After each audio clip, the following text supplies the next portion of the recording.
사람은 그 하나님의 본심을 이해하지 못하고 오해했습니다. 오해라고 하는 것은 모든 싸움, 모든 전쟁의 시작입니다. 부부싸움도 오해에서 시작이 되고, 국가 간의 전쟁도 오해에서 비롯이 되고, 인간이 에덴 동산에서 쫓겨난 이유도 하나님에 대한 이해가 부족해서 하나님의 말씀을 오해했기 때문입니다. 그래서 오해는 인간이 겪는 모든 불행의 뿌리라고 할 수 있습니다. 이해하는 사람은 이해하지 못하는 사람은 감사하지도 못합니다. 그러니까 서로를 이해한다는 것, 그것은 얼마나 중요한지 모릅니다. 하나님께 수많은 은혜를 받았음에도 불구하고 깨닫지 못하기 때문에 감사할 수 없는 것입니다. 이해하지 못하는 사람은 자기의 욕심만을 주장합니다. 그리고 죄를 만듭니다. 이해심이 적은 사람은 기쁜 소식을 전하지 않고 나쁜 소식을 전합니다. 이웃에게 복음을 전하지 않고 험담을 전합니다. 긍정적으로 해석하지 못하고 부정적인 감정으로 해석을 합니다. 똑같은 사건을 봐도 사람마다 해석이 다 다릅니다. 사람은 본 것을 전하는 게 아니라 자기의 주관적인 해석을 전하는 것입니다. 탕자는 진정한 친구가 없었습니다. 돈이 떨어지자 가까웠던 사람들이 모두 그의 곁을 떠났습니다. 이렇게 사람은 불행을 겪을 때 진정한 친구가 누구였는지 아주 분명해집니다. 하나님은 우리를 이해하시고 또 우리 곁을 떠나신 적이 없습니다. 언제나 우리와 함께 하셨습니다. 지금도 하나님은 우리 인간과 함께 하십니다. 앞으로도 영원히 우리를 하나님 곁에 두실 것입니다. 이것이 우리를 향한 하나님의 소원이고 하나님의 계획입니다. 하나님 곁에서 하나님과 교제하며 사는 것, 이것이 천국입니다. 그러나 우리가 원하지 않거나 또 깨닫지 못할 수 있습니다. 그래서 하나님은 하루도 빠지지 않고 우리를 기다리시는 것입니다. 우리가 하나님을 간절히 찾고 원하는 순간, 우리가 하나님을 찾고 기도하면 하나님은 긴 기다림 끝에서 활짝 웃으실 것이고 두 팔을 벌려 우리를 환영해 주실 것입니다. 이것이 성경 전체에서 하나님께서 우리에게 주시는 메시지입니다. 나는 너희를 여전히 사랑하고 있단다. 너희가 죄를 지었지만 너희를 향한 나의 마음은 변함이 없단다. 이것이 성경을 통해서 우리에게 주시는 하나님의 메시지입니다. 보고 싶은 사람을 만나는 것, 이것은 너무나도 기쁘고 또 이것은 생명력을 되찾는 일입니다. 전쟁 때문에 이산가족이 된 가족들은 평생 다시 만날 날을 기다리며 삽니다. 사람은 자기를 이해해주고 사랑해주는 사람과 만날 때 행복감을 느낍니다. 생명의 활기를 찾습니다. 사랑하는 사람들과 함께 사는 것처럼 행복한 일은 없기 때문입니다. 고등학교 때 17살 때 형들로부터 버림받아서 외국의 노예로 팔려갔던 요셉. 오랜 세월 후에 이집트의 재상이 되어 가족을 다시 만납니다. 요셉은 형들을 보자 흘러내리는 눈물을 주체하지 못했습니다. 얼마나 보고 싶었던 가족이고 얼마나 오랫동안 기다려온 순간이었는지, 제가 성경 66권 중에 이 요셉이 형들하고 다시 만나는 장면 읽을 때마다 제가 눈물을 흘립니다. 우리들에게도 이러한 그리움, 외로움, 누군가를 향한 기다림, 이것이 늘 있습니다. 제가 2001년 9월에 유학생으로 와서 자시라고 하는 미국 친구와 방을 쓰면서 가족과 1년 동안 떨어져 지낸 적이 있었습니다. 전 지금도 기억합니다. 그 친이에서 바라봤던 그 보름달. 얼마나 그 달이 크게 보였는지, 그리고 보고 싶은 가족의 얼굴, 그렇게 1년을 기다렸던 기억이 납니다. 하나님은 우리를 향한 그 하나님의 그리움, 하나님의 기다림에 대해서 오늘 말씀하십니다. 자, 첫 번째 보여주시겠어요? 자, 인간의 모든 만남에는 언젠가 반드시 이별이 있습니다. 그러나 이별 없는 영원한 만남도 있습니다. 영원한 만남. 자, 그 다음 20절 함께 읽겠습니다. 시작. 그는 일어나서 아버지에게로 갔다. 그가 아직도 먼 거리에 있는데 그의 아버지가 그를 보고 측은히 여겨서 달려가 그의 목을 껴안고 입을 맞추었다. 자, 인간의 삶은 만남에서부터 시작이 됩니다. 출생하자마자 부모를 만나고, 성장하면서 친구들을 만나고, 학교에 가면 스승을 만나고, 사회에 나오면 수많은 동료와 사람들을 만납니다. 이러한 만남에서 인간된 보람도 느끼고 아픔도 경험합니다. 그리고 가장 슬픈 순간은 사랑하는 사람과 작별하는 순간입니다. 이별하지 않는 인간관계란 존재하지 않습니다. 어떤 사람과의 관계든 반드시 헤어질 때가 옵니다. 헤어진 후에는 그리움과 추억만이 남습니다. 그런데 이러한 세상에서의 만남과 이별을 초월하는 관계가 있습니다. 이별하지 않아도 되는 만남, 그것은 바로 하나님과의 만남입니다. 이것은 영원한 만남이고 영원한 사랑입니다. 영원히 즐길 수 있는 데이트입니다. 하나님과 우리와의 사랑은 끝나지 않고 지속되는 로맨스입니다. 또한 하나님의 사랑에는 인간의 아픔, 상처를 치료하는 능력이 있습니다. 일본 의학계의 보고에 의하면 인간은 사랑을 하는 순간부터 노화가 중단된다. 이런 일본 의학계 보고가 있습니다. 어느 독신 노인이 이성을 만나 사랑하는 순간부터 날마다 죽어가던 뇌세포가 거짓말처럼 다시 살아난다는 것입니다. 저는 이러한 사례들을 여러 번 보았습니다.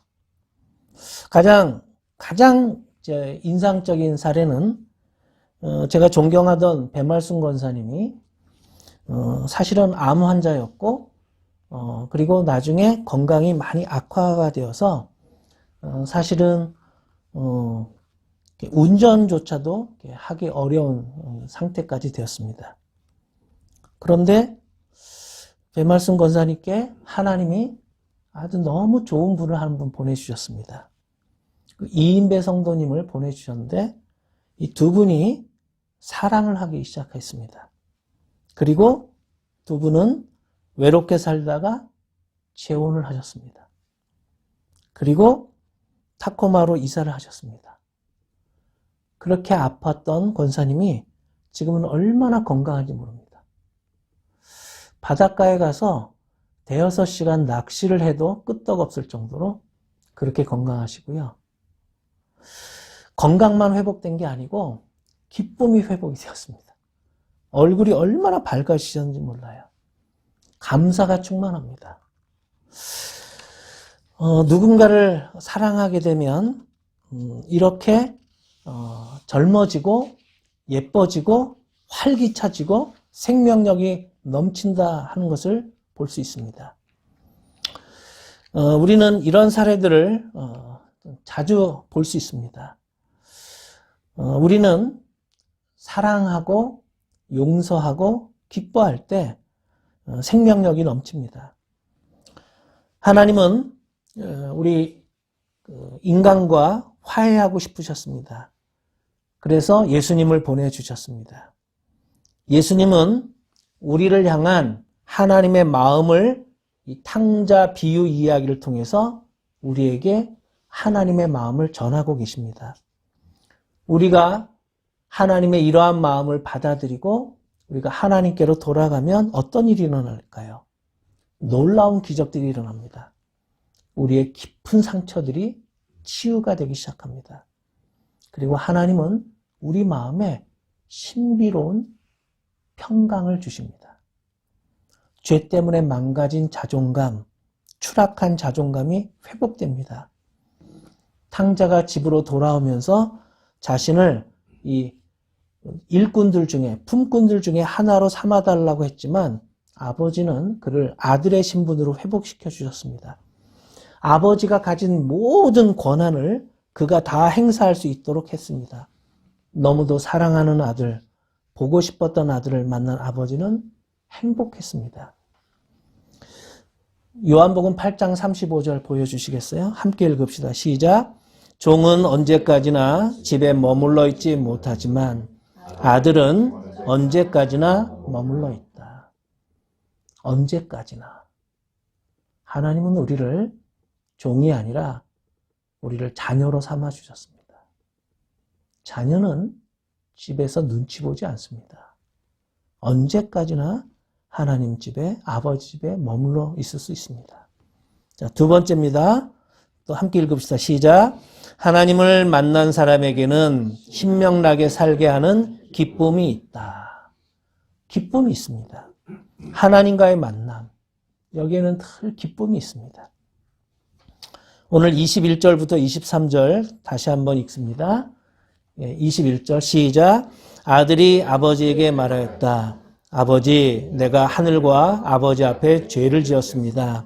이제부터 나는 아버지의 아들이라고 불릴 자격이 없습니다. 그러나 아버지는 종들에게 말하였다. 어서 가장 좋은 옷을 꺼내서 그에게 입히고 손에 반지를 끼우고 발에 신을 신겨라. 그리고 살찐 송아지를 끌어내다가 잡아라. 우리가 먹고 즐기자. 우리 인간은 죄의 유혹을 받습니다. 유혹하는 순간 그 죄의 속성은 얼마나 달콤한지 모릅니다. 저것이 죄라는 생각보다는 나도 즐기고 싶다는 욕망이 더 강하게 듭니다. 하지만 죄를 지은 다음에 인간의 심리가 어두워지기 시작합니다. 행복하지 않고 고통스럽습니다. 따라오는 사람이 없는데도 범죄자는 쫓기면서 살아갑니다. 자유가 없고 눈치만 봅니다. 죄를 지으면 순간적인 쾌락은 누릴지 모르지만 그 후 아주 오랫동안 기쁨 없는 감옥에 갇히게 됩니다. 탕자의 삶도 그랬습니다. 하늘과 아버지 앞에 죄를 짓자 그에게는 더 이상 기쁨이 사라졌습니다. 행복도 없었습니다. 웃을 일이 없어졌습니다. 하나님을 만나지 못한 사람도 참 행복을 모릅니다. 어디를 가든 행복을 찾기가 어렵습니다. 여러분, 결혼한다고 행복해지는 것이 아닙니다. 내 안에 하나님을 모시고 하나님으로부터 조건 없는 용서와 사랑을 경험할 때 행복할 수 있습니다. 하나님을 모시고 살면 누구를 만나든 이해와 사랑할 수 있는 힘을 하나님으로부터 공급받습니다. 그러나 하나님을 만나지 못한 사람은 누구를 만나든 불안하고 의심을 하게 되고 평안이 없습니다. 그리고 사는 것이 힘들고 피곤합니다. 하나님을 떠난 인간에게는 힘이 빠지기 때문입니다. 끊임없이 솟구치는 생명력을 공급받지 못하기 때문입니다. 물을 공급받지 못한 꽃은 시들어가듯 인간의 내면 세계 가장 깊은 곳에는 그 사람의 영이 있습니다. 인간은 이 육체 욕구만으로 사는 존재가 아닙니다. 하나님은 각 사람의 마음 깊은 곳에 영을 불어넣었습니다. 이 영은 생명의 기운입니다. 창세기 22장 7절 보여주시겠어요? 함께 읽읍시다. 시작. 주 하나님이 땅의 흙으로 사람을 지으시고 그의 코에 생명의 기운을 불어넣으시니 사람이 생명체가 되었다. 생명의 기운, 이것이 바로 영입니다. 뇌사한 인간은 생명력이 없는 것입니다. 이러한 영은 하나님으로부터 왔기 때문에 하나님을 만날 때 빛을 발합니다. 사람은 하나님을 만나는 순간 마음속에 숨어있던 고향을 찾는 것입니다. 이 세상 어디에 가서도 느끼지 못했던 평안, 그것이 주님과의 관계에서 경험할 수 있습니다. 진정한 자유, 해방, 하나님 안에 있습니다. 탕자는 아무리 돈을 흥청망청 쓰는 순간에도 이러한 충만감을 느낄 수가 없었습니다. 미친 듯이 돈을 쓰는데 마음은 왠지 허전했습니다. 참된 만족을 즐기고 싶어서 노래방에도 들락거리고 예쁜 여자들이 많다는 고급 클럽에도 들어가 몸을 흔들어 댔지만 이상하게 더욱 고독했습니다. 그리고 쓸쓸했습니다. 몸은 망가지고 기분은 허탈하기만 했습니다. 돌아갈 집이 없는 아이는 쓸쓸합니다. 돌아갈 집이 있어야 행복한 것입니다. 기다리는 가족이 없는 사람은 어디를 가도 외롭습니다. 하나님은 이런 우리의 마음을 아시고 돌아오라고 손짓하십니다. 호세아 같은 선지자라고 하는 책이 있어요. 이 책을 쓴 분이 아무튼 이 책의 내용 중에 이세종 이분의 이야기를 제가 소개해드리고 싶습니다. 이세종, 이름이 참 좋죠. 그는 전라남도 화순 땅에서 머슴살이로 억적같이 돈을 모았습니다. 그래서 자수성가한 인물입니다. 그러나 까막눈이었던 한글을 읽지 못했던 그는 성경을 읽을 수가 없었습니다. 그래서 다른 사람들이 성경을 소리내어 읽을 때 그는 마음에 와닿는 구절은 그냥 다 외워버렸습니다. 글은 모르지만 다 암기해버렸습니다. 그리고 그 하나님의 말씀을 삶 속에서 실천할 수 있도록 반복해서 외우고 또 외웠습니다. 말씀이 그의 삶 전체에 녹아내리게 될 때까지 이것을 반복했다고 말합니다. 맨 처음 말씀의 묵상을 통해 예수님을 만나게 되었을 때 그는 이 세상이 너무도 아름답다고 느꼈다고 합니다. 살아있다는 것이 하나님께 너무도 감사해서 바위 위에 올라가가지고 크게 외쳤다고 합니다. 세상 사람들아, 이렇게 좋은 예수님 한번 믿어보소. 그는 그 바위 위에서 자기 바지가 흘러내리는 것도 모르고 기쁨에 겨워서 덩실덩실 춤을 추었습니다. 그는 머슴살이 하면서 모은 재산이었지만 예수님을 알고부터는 가난한 사람들을 위해서 아낌없이 사용했습니다. 그렇지만 그는 자기 자신을 위해서는 좋은 음식이나 비싼 옷을 사 입지 않았습니다. 피땀 흘려 모은 재산을 가난한 사람들에게 나누어 주면서도 정작 자신은 주로 쑥국이라고 하는 국만 먹었다고 합니다. 그는 예수님 모시고 가난한 사람들 도와주고 이렇게 사는 것이 너무 기쁘고 행복했습니다. 살만 나는, 신명나는 삶이었습니다. 탕자는 아버지께로 돌아오자 즐거운 삶이 느껴졌습니다. 아무것도 하지 않아도 안정감, 행복감, 감사한 마음이 솟아났습니다. 자, 예수님께서 왜 우리에게 이 탕자 이야기를 하시는 걸까요? 예수님이 이 이야기를 우리에게 들려주시는 이유가 무엇일까요? 요한복음 15장 11절 함께 읽읍시다. 시작.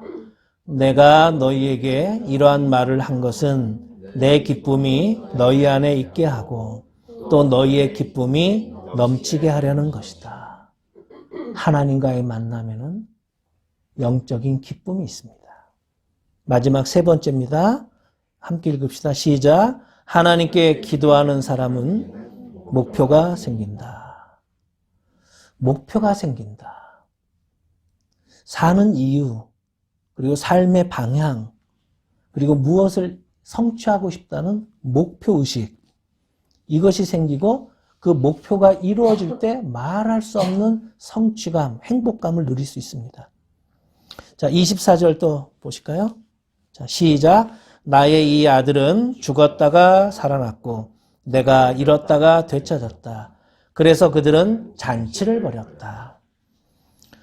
둘째 아들이 예전에 아버지와 함께 살 때 왜 행복하다고 느끼지 못했을까요? 자, 집 나가기 전에, 가출하기 전에 아버지와 함께 살면서 왜 이 둘째 아들은 부잣집 도련님이에요. 형도 있고. 그런데 왜 그때는 행복하다고 느끼지 못했을까요? 그 이유는 인생의 목적, 그걸 발견하지 못했기 때문입니다. 내가 왜 살아야 하지? 무엇을 위해 살아야 기쁘지? 내가 전공을 뭐 해야 하지? 무엇을 위해서 나는 노력을 해야 하지? 자기 아버지가 좋은 분이심을 알면서도 그에게는 내가 무엇을 위해 존재해야 하는지, 인생의 목적을 무엇으로 정해야 하는지 몰랐습니다. 그래서 마음이 방황했습니다. 하나님은 각 사람을 분명한 목적을 가지고 창조하셨지만 각 사람은 자기의 존재 이유를 자신만이 찾아야 합니다. 목적이 살아있는 자에게는 소망이 있지만 목적이 없는 자에게는 소망이 없습니다. 따라서 인간은 자신이 세운 목적에 따라 인생을 살아갑니다. 여러분, 이 세상은 크게 두 부류로 나눌 수 있습니다. 목적이 뚜렷한 사람들과 목적이 뚜렷하지 않은 사람들. 목적이 뚜렷하지 않은 사람들은 목적이 뚜렷한 사람을 섬기게끔 되어 있습니다. 여러분, 도로에 수많은 자동차들이 있지만 목적이 뚜렷해서 사이렌 소리가 울리고 달려가는 그 자동차는 다른 차들이 다 비켜주는 것입니다. 먼저 가라고. 대학 기숙사에서 두 명이 청년이 함께 살았습니다. 어느 날 똑같이 시카고 무디 목사님의 설교를 듣게 되었습니다. 이때 한 청년은 그 무디 목사님의 설교에 깊은 감명을 받고 원대한 인생의 목표를 세웠다고 합니다. 그리고 그 일을 성취하기 위해서 열심히 노력했어요. 그런데 다른 친구는 신앙과는 거리가 먼 세상적인 삶을 추구했습니다. 인생의 목표를 세우지 않았고 하루하루 그냥 흘러가는 대로 살았습니다. 학교를 졸업했고 기숙사를 떠난 지 40여 년이 지난 후 인생의 목표를 세웠던 그 청년은 미국의 대통령으로 당선이 되었습니다. 똑같은 시간 보스턴의 한 형무소 안에는 한 죄수가 40년 전 자신의 기숙사 동기가 미국 대통령이 되었다는 그 기사를 보고 있었습니다. 한국의 서대문에 가면 영천시장이라고 있습니다. 이 시장에는 콩나물 장수 아줌마들이 많이 있었습니다. 그 가운데 한 아주머니는 새벽마다 그 콩나물통을 머리에 이고 시장에 나가는 길에 반드시 교회에 들러서 기도를 드렸습니다.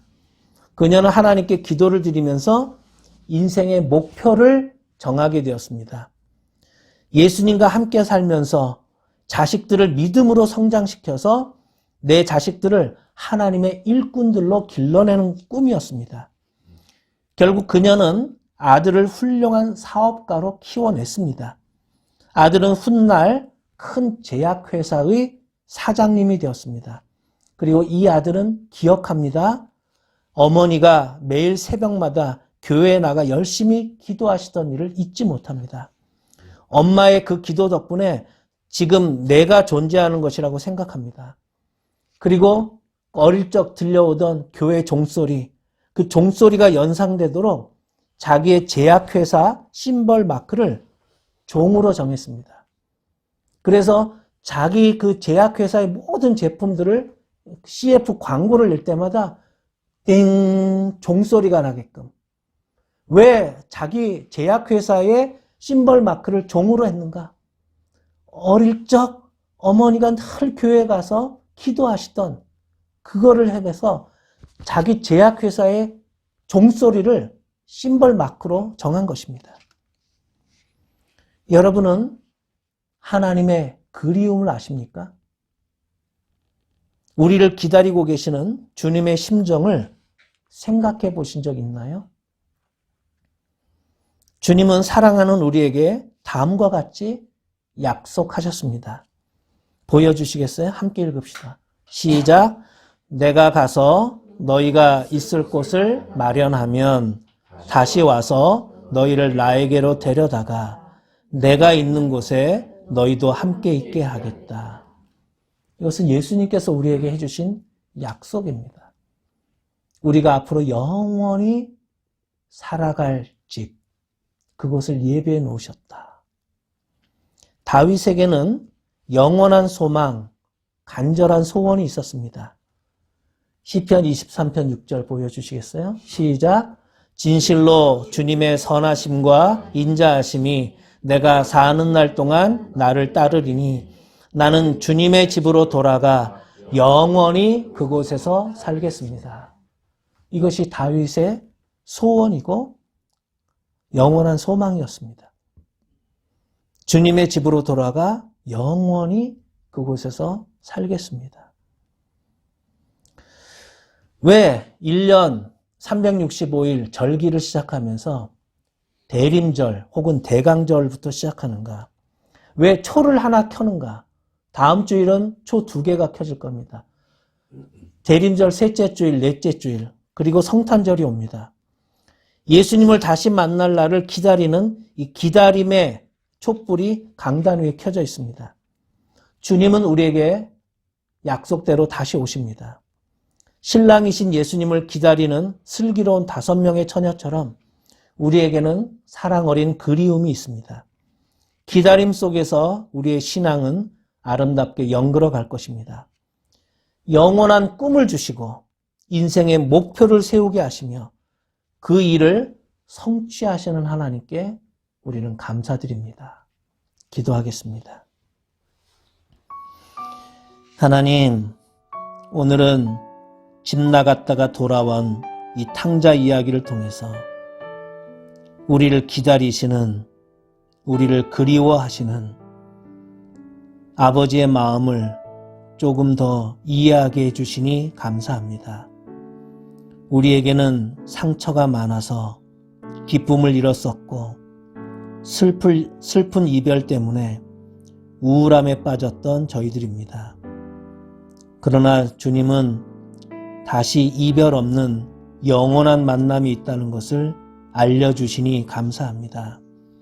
이 세상이 다 변해도 결코 변하지 않는 주님과 나와의 관계, 이 관계를 통해서 생명력이 흘러넘치게 하여 주소서.